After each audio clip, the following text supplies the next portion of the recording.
ഇത് നമ്മുടെ മൾട്ടിപർപ്പസ് ക്ലീനറാണ്.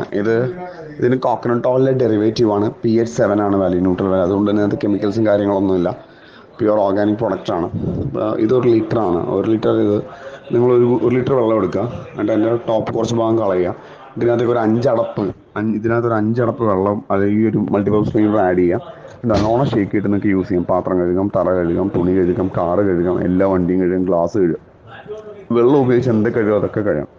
സാധാരണ പ്ലേറ്റിൽ നമ്മളുടെ നോർമൽ ഡിറ്റർജൻസ് ഒക്കെ നമ്മൾ യൂസ് ചെയ്യുമ്പോൾ അത് നല്ല കെമിക്കൽ കണ്ടൻസ് ഉണ്ടാവും. എത്ര കഴുകിയാലും പത പോകില്ല, അതിന് പത ഉണ്ടാവില്ല. അതുകൊണ്ട് തന്നെ നമ്മൾ പാത്രം കഴുകിയാൽ അതിനകത്ത് കെമിക്കൽസ് ഉണ്ടാവും. അപ്പോൾ അത് നമ്മൾ ഭക്ഷണം വിളമ്പി കഴിയുമ്പോഴത്തേക്കും, കൈയോടെ വിളമ്പി കഴിയുമ്പോഴത്തേക്കും അത് ആ പെസ്റ്റിസൈഡ്സ് വരെ, അങ്ങനെ വേണമെങ്കിൽ അങ്ങനെ തന്നെ പറയാം, അതൊക്കെ നമ്മളുടെ ഉള്ളിലേക്ക് നമുക്ക് പോവാം. അത് ഹാംഫുള്ളാണ്. പിന്നെ ഇതാകുമ്പോൾ അതിനകത്ത് അങ്ങനത്തെ ഒരു കാര്യങ്ങളും വരില്ല. നമുക്ക് എത്ര തീ പിടിച്ച് കറ പിടിച്ച പാത്രം വരെ ഇതിനകത്ത് കഴുകിയെടുക്കാൻ പറ്റും. കാറൊക്കെ നല്ല ഷൈനിങ് ആയിരിക്കും കഴുകിയിട്ടുണ്ടെങ്കിൽ. അപ്പം അതുമാത്രമല്ല, ഇപ്പോൾ ഈ സാധാരണ ഒരു ഡിറ്റർജൻറ്റ് അല്ലെങ്കിൽ നമ്മളൊരു കെമിക്കൽ, നമുക്കറിയാം കെമിക്കലാണ് എത്രത്തോളം എന്ന്. ആ ഡിറ്റർജൻറ്റ് കഴുകി വെള്ളം ഒഴിച്ച് ചെടിക്ക് ഒഴിച്ച് കഴിഞ്ഞാൽ അതൊരിക്കലും വളരില്ല. ഇത് നമുക്ക് ചെടിക്ക് ഒഴിക്കാം. ഇനി അഥവാ ഇത് അബദ്ധവശാൽ നമ്മുടെ വയറ്റിൽ പോയാലും യാതൊരു പ്രശ്നവും ഇതിനുണ്ടാവില്ല. അതൊക്കെയാണ് ഇതിൻ്റെ ഏറ്റവും വലിയൊരു അഡ്വാൻറ്റേജ് എന്ന് പറയുന്നത്.